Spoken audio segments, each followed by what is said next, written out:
Hello, everybody, and welcome back to Gript Media. My name is John McGurk, and this is the latest in the series of interviews I'm doing with candidates who are seeking your vote in the June the 7th European elections. Thus far, we've spoken to party leaders, we've spoken to independents, we've covered Midlands Northwest and Ireland South, and this is our first trip, I have to say, to the Dublin constituency, where we're talking to an independent candidate. His name is Stephen O'Rourke. He is a regulatory scientist, somebody with a background in science and working in regulation with the European institutions. He lived in Germany for a number of years, and now he's seeking the support of the people in Dublin to be their MEP.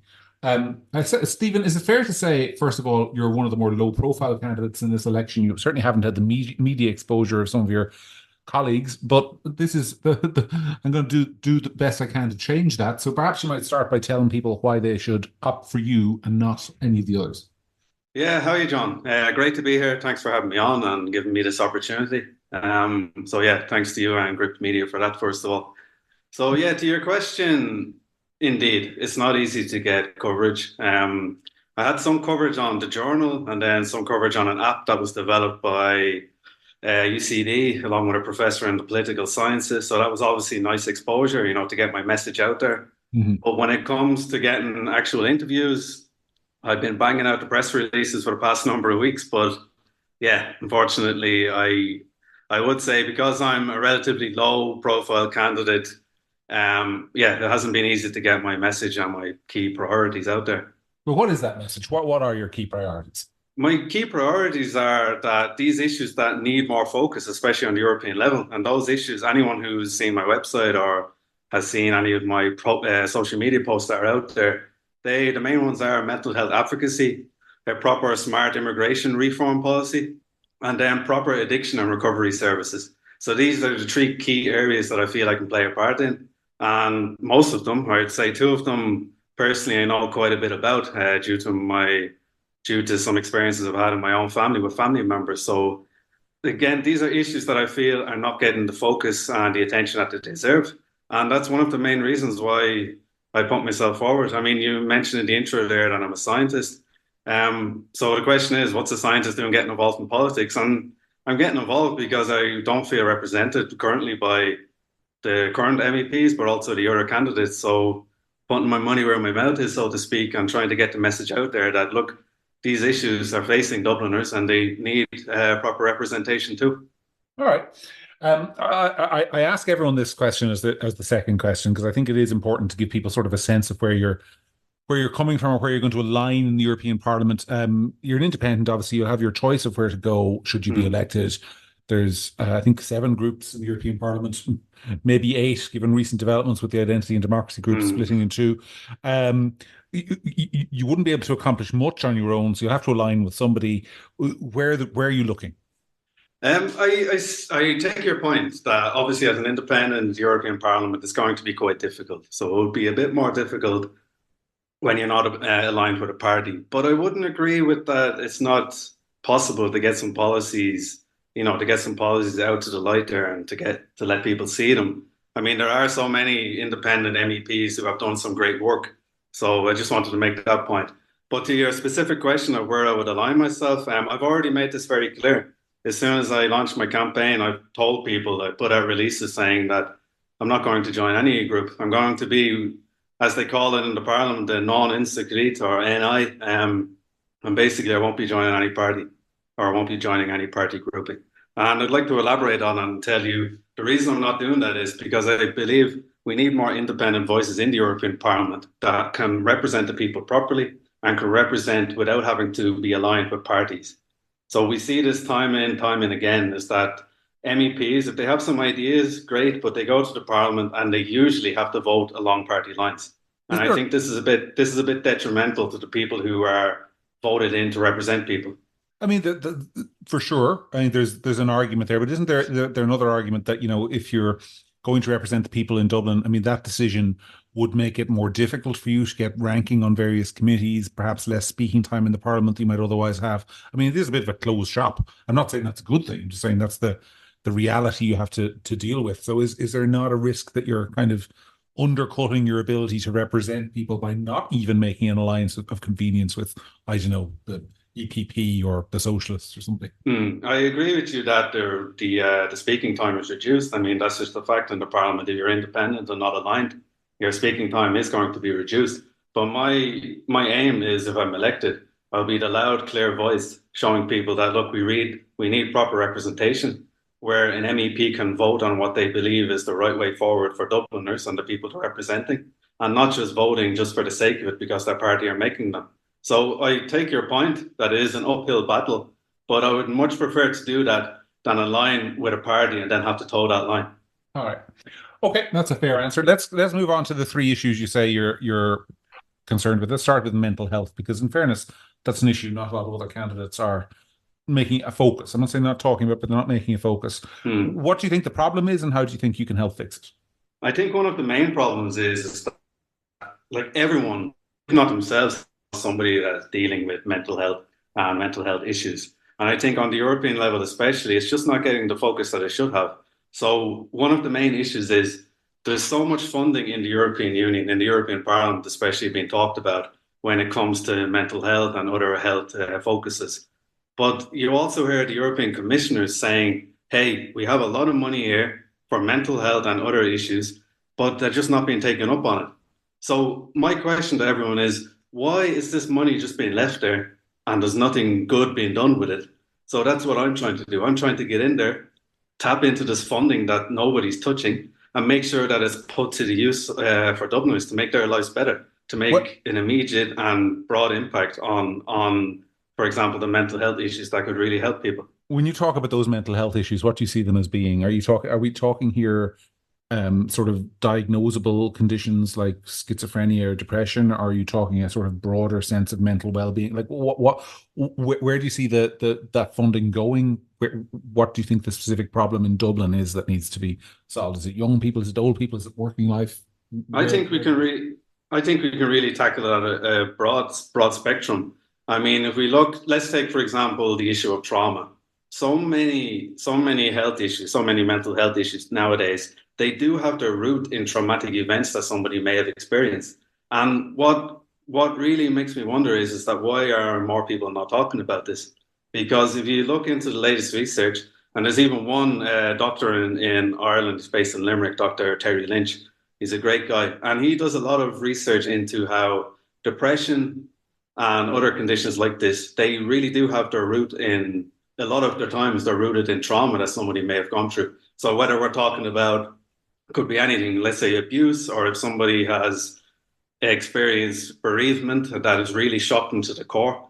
And yeah, that's the point there, that there really needs to be more focus on these issues. So instead of talking about specific issues, you need to go really to the root of it. And in a lot of cases, trauma, as one example, is really leading on to bigger issues. Let's talk about the second issue you raised, which is immigration. Obviously, that is, according to the polls, a massive issue, and I think, in fairness, a lot of our listeners are concerned about it too. You say you want to deal with immigration. What do you mean by that? What I want to do is I want to open the topic up for debate, because I feel at the moment, if somebody talks about it, if somebody tries to raise it, they're really shut down in some ways. So let's take, for example, in Ballyogan and Newtown and Kennedy.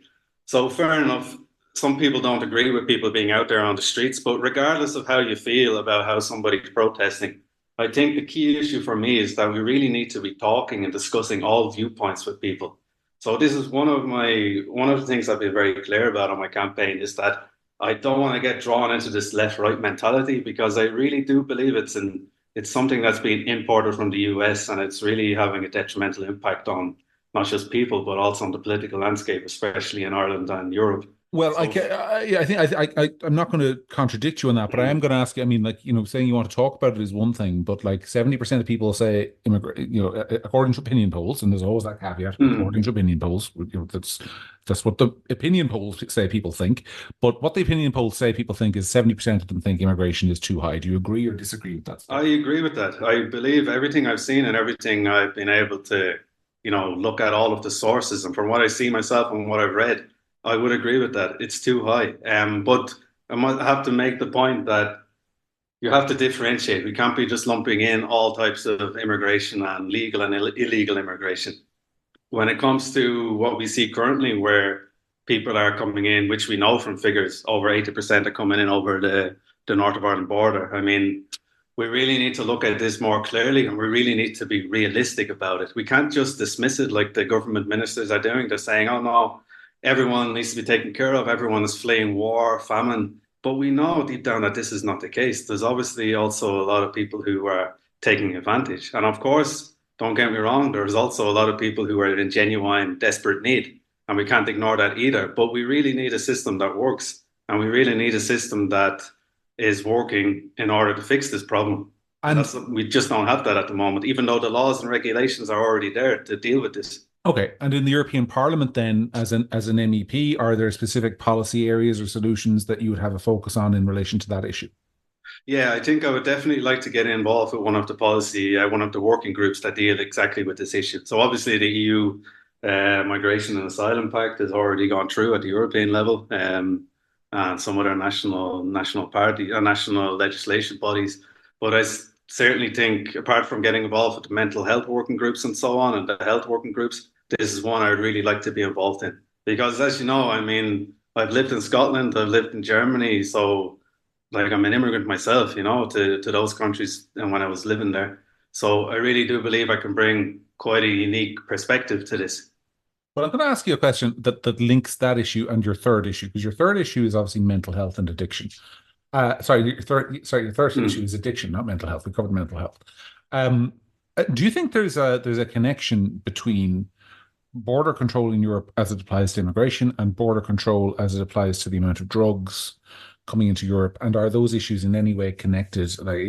This is ultimately, I mean, we had a shipment in Ireland seas last year, I think 140 million euros worth of drugs in Irish waters that came from South America. Like, is mm. there more Europe can be doing at the prevention stage, first of all? And then obviously I'll ask you some questions about sort of the cure stage, the addiction treatment stage. But answer the Mm. first one first. Yeah, I see where you're coming from with the question, but yeah, I think we have to ask ourselves, how does it get to the point that drugs are able to come in, especially in such massive volumes? So on the one hand, could it be that drug smugglers are just sending, huge amounts into the Irish waters and hoping for the best that at least one shipment gets through? Or is the other aspect that, now this might be controversial, but is somebody being paid to look the other way? So I don't know how really to answer that question, to be completely honest, but I mean, there's lots of possibilities. And these are the exact type of things. It's good that you raised the question. These are the exact type of things that should be talked about. And I think, especially at the European Parliament level, because it's not just Ireland being affected, it's Europe. On that, addiction, obviously a huge issue. I mean, anyone who walks through central Dublin, unfortunately, you can see the impacts of that, in terms of the number of people who are quite clearly suffering with addiction, who are often in the Mm. public sphere and in the public space. Um, first of all, I ask you, what do you intend to do about it if you get elected, first of all, and then we'll discuss it in more depth. Yeah, so like as said, anyone who has read my website will know that I have my own personal connection to this issue. My brother, he was addicted to drugs for a very long time. He passed away coming up to 10 years ago now. And I think we really need to bring the focus back to the causes of people turning to drugs.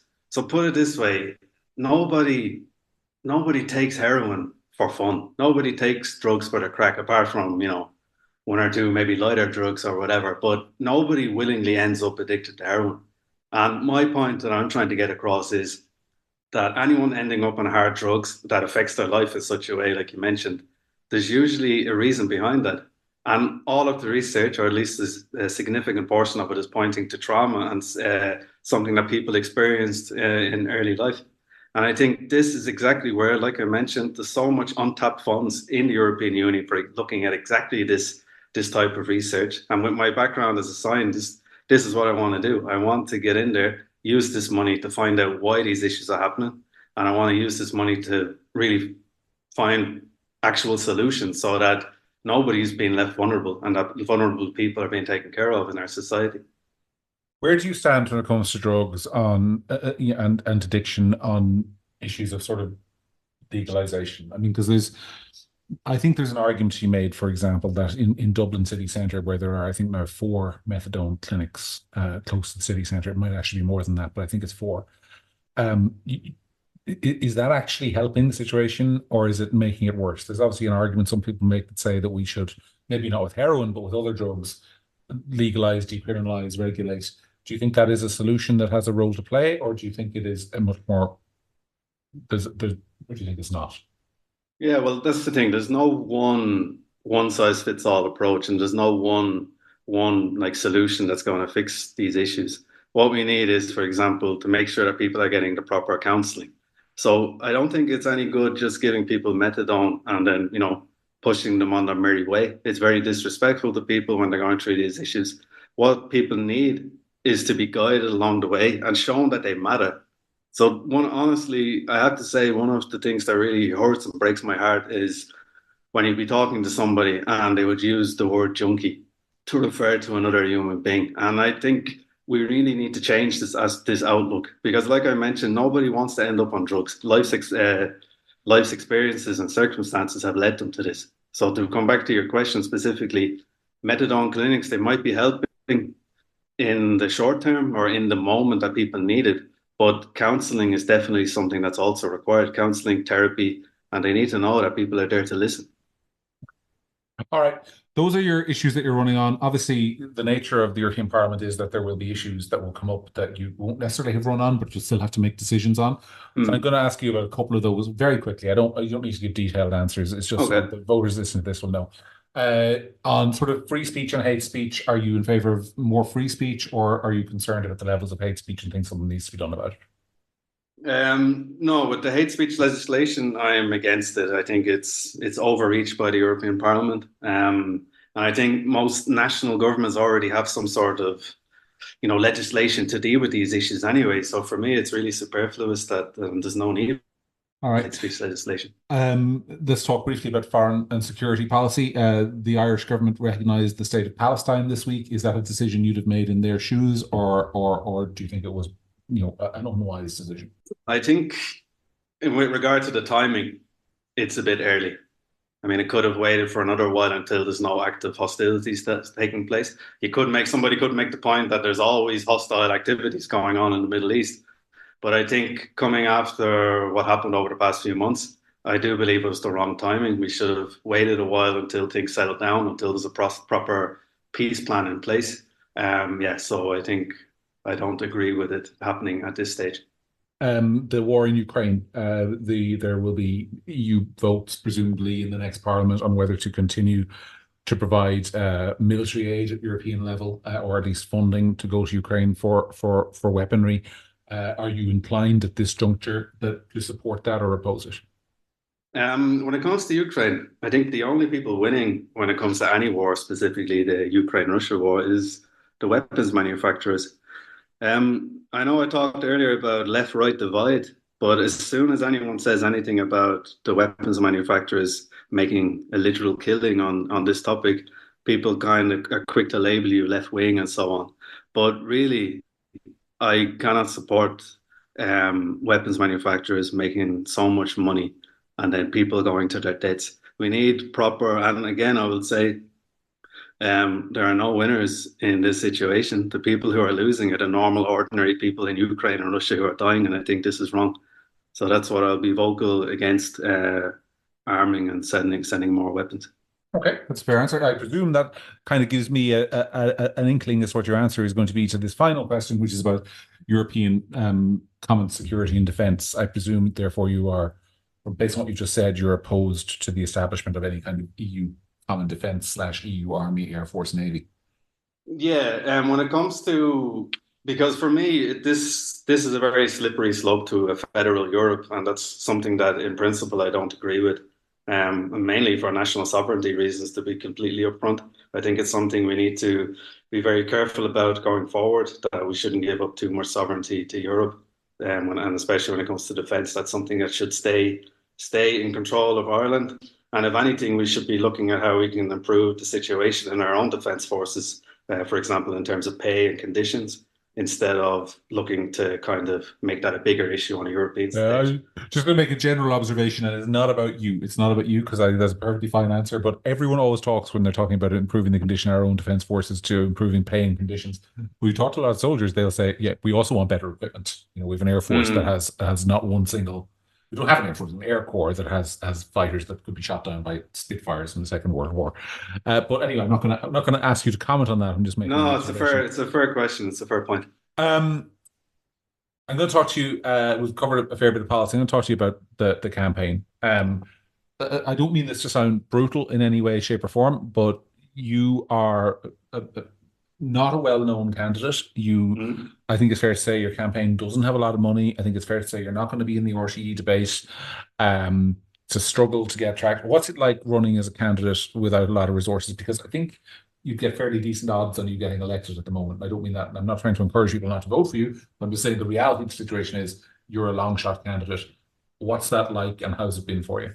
Yeah, of course, I take your point, but at the end of the day, if you're not in it, you can't really contribute. So, like, and a few people have asked me that. I mean, what is it, over 20 candidates? Do you think you have a chance? And when I talk about chances, my chance is to raise these issues and to put them on a national and a European level to show people that, look, maybe we should start talking about these topics a bit more. And if I get elected, that's what I'm going to do. I'm not only going to push these issues, but obviously the other issues that we touched on as well.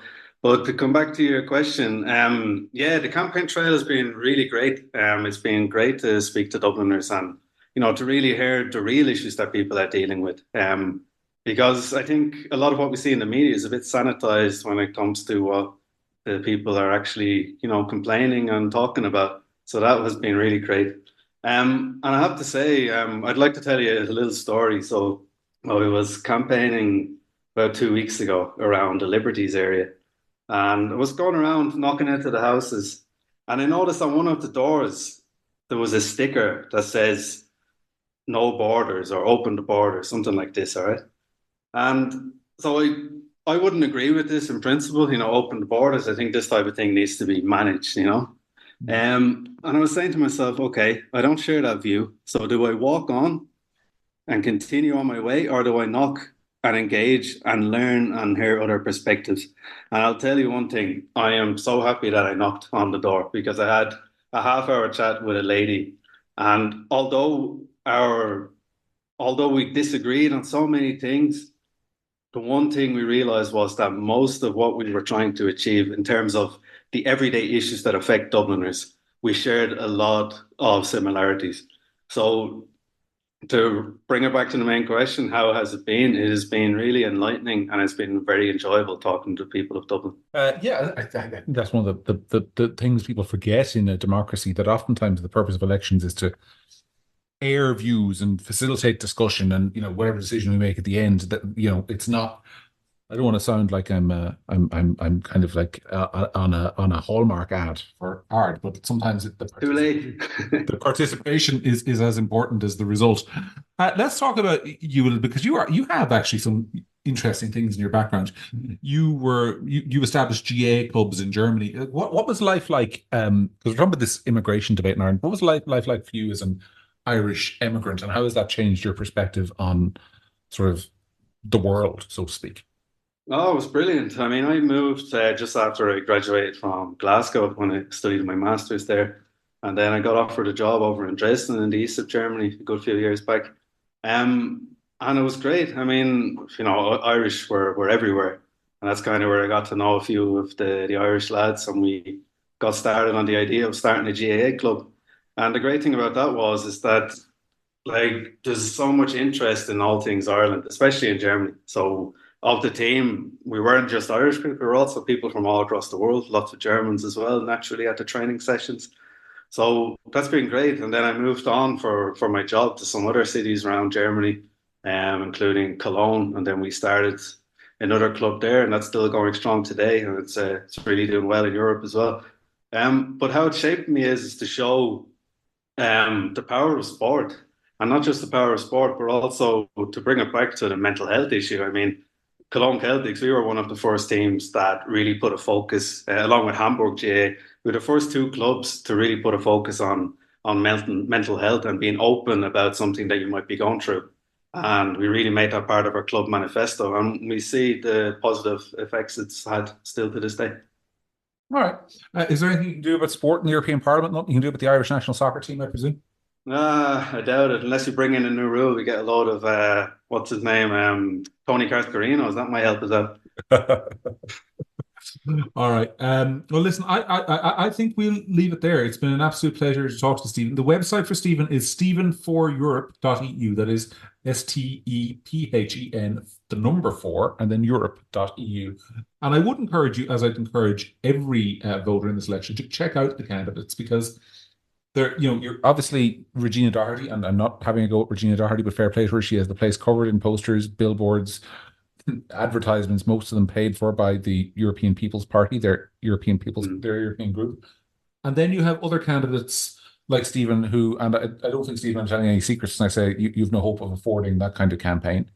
But you're running anyway, and you're trying to get your issues out there. And I think the media have a duty to try and give people a fair shot. And I think it's unfortunate that hasn't thus far been given to you. Have you been on any, even the commercial radio stations? Have you had much of a chance to get your message out at all? I've been I've been sending out press releases, but I haven't really been hearing back much. I would say I appreciate the journal. I know I know not everyone's a fan of them, but they did put up a profile of every candidate. So I'd say fair play to them and Maris, the reporter. And of course, thanks to Gript. I mean, it's good that you're reaching out to people, to candidates, to kind of help get their message out as well. And I appreciate that. Yeah, well, And we've been specifically trying to talk to people like you who are kind of running, but maybe aren't getting the profile or the fair shake from everybody else. I mean, Regina Doherty does not need to do this interview to be known, nor indeed does Barry Andrews, nor indeed necessarily does Claire Daly. Yeah, that's very true. And I would say though, I know RTE are getting a lot of stick, but I mean, when it comes to the debate stage, I understand that you can't have over 20 candidates on a stage. But one of the suggestions I had in an email to RTE was, I completely understand the point. You can't have so many people on the one stage, but you could at least have smaller debates, 4 to 5 smaller debates spread over a week or two. But in fairness to them, I understand it's not an easy situation, but I hope that maybe for the next elections it can be looked at and we can find, let's say, a more democratic solution to that. All right. Well, look, I'll end by saying what I say to every candidate, and it's not just rote, I do mean it. Thank you very much on behalf of our listeners for putting your name forward and standing in the election. It is not, as somebody who did it once, it is not an easy thing to do. People think it's a lot easier than it is. It's very hard to reach all the voters. And it's a life-changing experience whether you win or lose. So thanks for doing that, Stephen, and thanks for participating in the election and indeed in this interview. We will be back with more independent candidates. Coming up in this series, we'll be talking to two people who are perhaps a little bit better known than Stephen. That is Niall Boylan, who is also running in the Dublin constituency, and Michael McNamara, who is hoping to take a seat in Ireland South. Those will be the next two, and there'll be many more after that. So thank you very much, as ever, for listening to this series. I've been John McGurk. He's been Stephen, and that is the end until the next time. Take care.